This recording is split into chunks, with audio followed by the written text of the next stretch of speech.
आज की इस वीडियो में हम लोग ज्योग्राफी के मॉडल सेट 1 के बारे में बातें करेंगे जो जैक के द्वारा जारी किया गया है 11th क्लास के लिए। तो आइए शुरू करते हैं।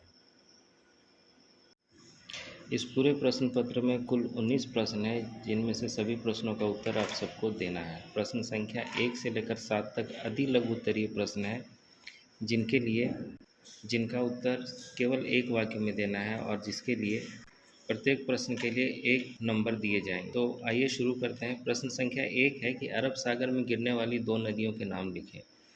तो इसका उत्तर होगा नर्मदा तथा ताप्ती, 2 ऐसी नदियां हैं जो अरब सागर में गिरती हैं। प्रश्न संख्या 2 है क्षेत्रफल की दृष्टि से सबसे बड़ा भारतीय राज्य कौन सा है।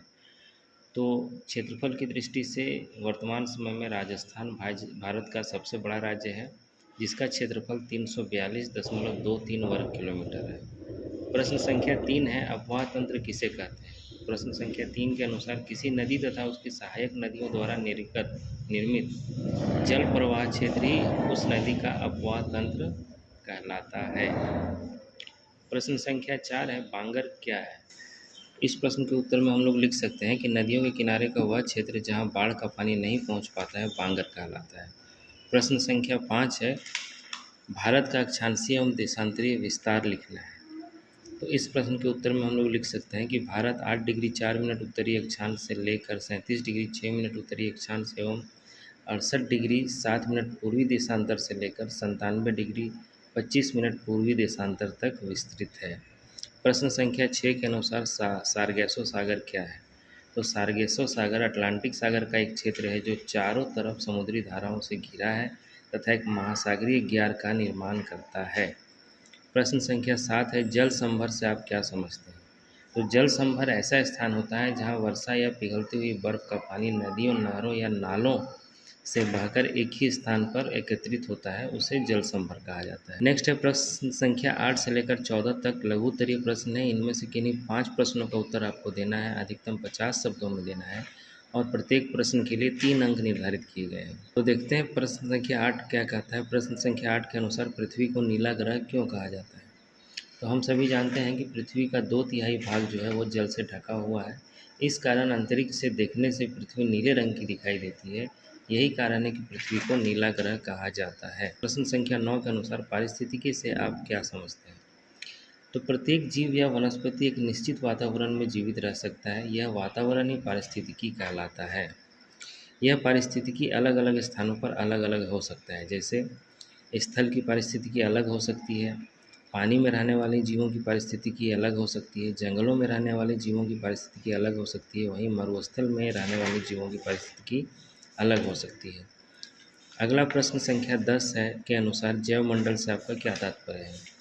तो पृथ्वी की सतह पर काफ़ी सारे जीव जंतु तथा वनस्पतियाँ पाई जाती हैं। ये जीव जंतु तथा वनस्पतियाँ यहाँ स्वयं जीवित रह सकती हैं। इन्हें किसी बाहरी सहायता की आवश्यकता नहीं होती।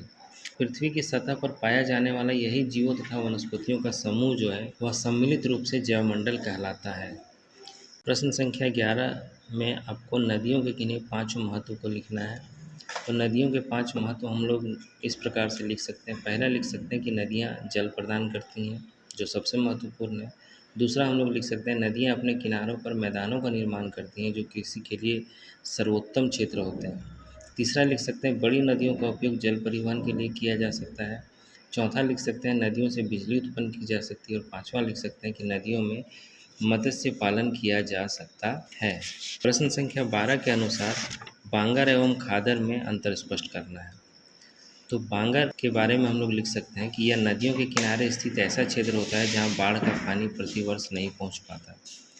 यहाँ मिट्टी के कण जो है वो बहुत ज़्यादा महीन नहीं होते, अर्थात कंकड़नुमा होते हैं, और यह भूमि जो है वो कम उपजाऊ होती है। वहीं खादर के बारे में हम लोग लिख सकते हैं कि यह नदी के पास वाला मैदान होता है। यहाँ बाढ़ का पानी प्रतिवर्ष पहुँचता है। इस मैदान के कण काफ़ी महीन होते हैं, जिस कारण यहाँ की मिट्टी काफ़ी उर्वर होती है। प्रश्न संख्या 13 के अनुसार समुद्री जल की लवणता से आप क्या समझते हैं। तो इसका उत्तर हम लोग सामान्य रूप से लिख सकते हैं कि लवणता का शाब्दिक अर्थ है कि समुद्री जल में घुले हुए नमक की मात्रा। इसकी गणना प्रति 1000 समुद्री जल में घुले हुए नमक की मात्रा के द्वारा किया जाता है। इसे प्रायः प्रति 1000 भाग प्रतिशत या पीपीटी के रूप में व्यक्त किया जाता है। प्रश्न संख्या 14 के अनुसार बायोम क्या है।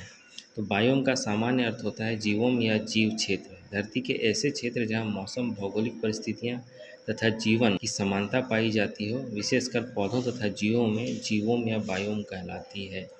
जैसे रेगिस्तानी क्षेत्रों का जीवन लगभग लगभग एक जैसा होता है, चाहे ये रेगिस्तान विश्व के किसी भी भाग में पाए जाते हों।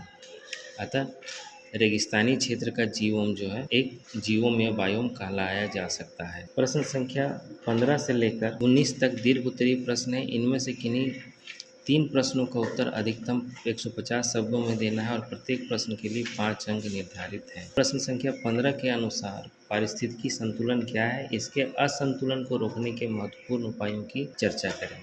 तो किसी पारिस्थितिकी तंत्र में या क्षेत्र में प्राकृतिक रूप से जीव जंतु तथा वनस्पतियों की जैव विविधता बनी रहे तथा किसी भी प्राणी को जीवन का संकट न हो, यही अवस्था पारिस्थितिकी संतुलन कहलाती है।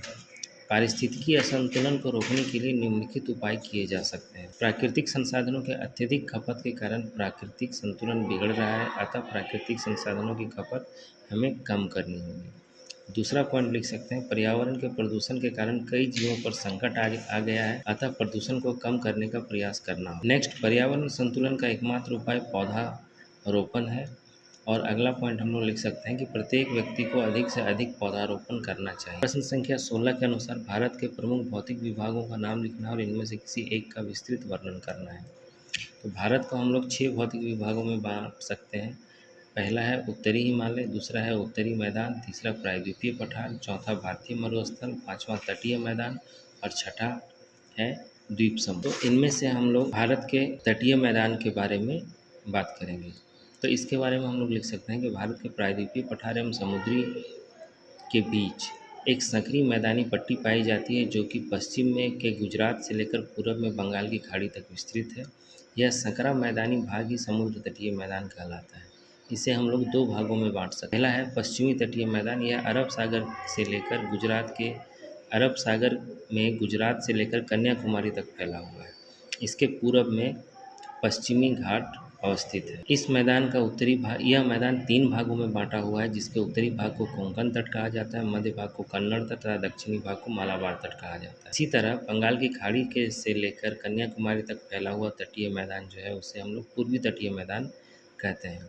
इसके उत्तरी भाग को उत्तरी सरकार तट एवं दक्षिणी भाग को कोरोमंडल तट कहा जाता है। प्रश्न संख्या 17 है, मृदा अपरदन से क्या समझते हैं? इसकी रोकथाम के उपाय बताएं।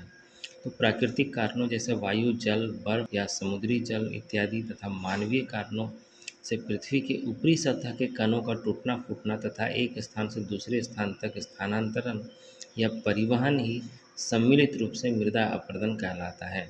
मृदा अपरदन को रोकने के लिए हम लोग निम्नलिखित उपाय किए जा सकते हैं। पहला है समोच्च रेखीय जुताई, दूसरा है सीढ़ीनुमा खेती, तीसरा है वृक्षारोपण, चौथा है पेड़ों की रक्षक मेखला बनाना, पांचवा है अति पशुचारण को रोकना और लास्ट है बांध बनाना। प्रश्न संख्या 18 के अनुसार उत्तर भारतीय नदियों की महत्वपूर्ण विशेषताएं क्या हैं? ये प्रायद्वीपीय नदियों से किस प्रकार भिन्न है? तो उत्तर भारत की मुख्य नदियां गंगा, सिंधु, ब्रह्मपुत्र तथा इसकी सहायक नदियां हैं। इनमें से सिंधु नदी अरब सागर में तथा बाकी नदियां बंगाल की खाड़ी में गिरती हैं। तो उत्तर भारत की नदियों की विशेषताएं हम लोग इन पॉइंट के माध्यम से दिखा सकते हैं। पहला है उत्तर भारत की नदियां सदावाहिनी होती हैं, जिनमें वर्ष भर जल भरा रहता है। मैदानी क्षेत्र में बहने के कारण इन नदियों से नहरें आसानी से निकाली जा सकती हैं। मैदानी क्षेत्रों में बहने के कारण ये नदियाँ परिवहन के लिए उपयुक्त होती हैं। उत्तर भारत की नदियाँ दक्षिण भारत की नदियों या प्रायद्वीपीय नदियों से किस प्रकार भिन्न है, उनको हम लोग निम्नलिखित पॉइंट्स में दिखा सकते हैं।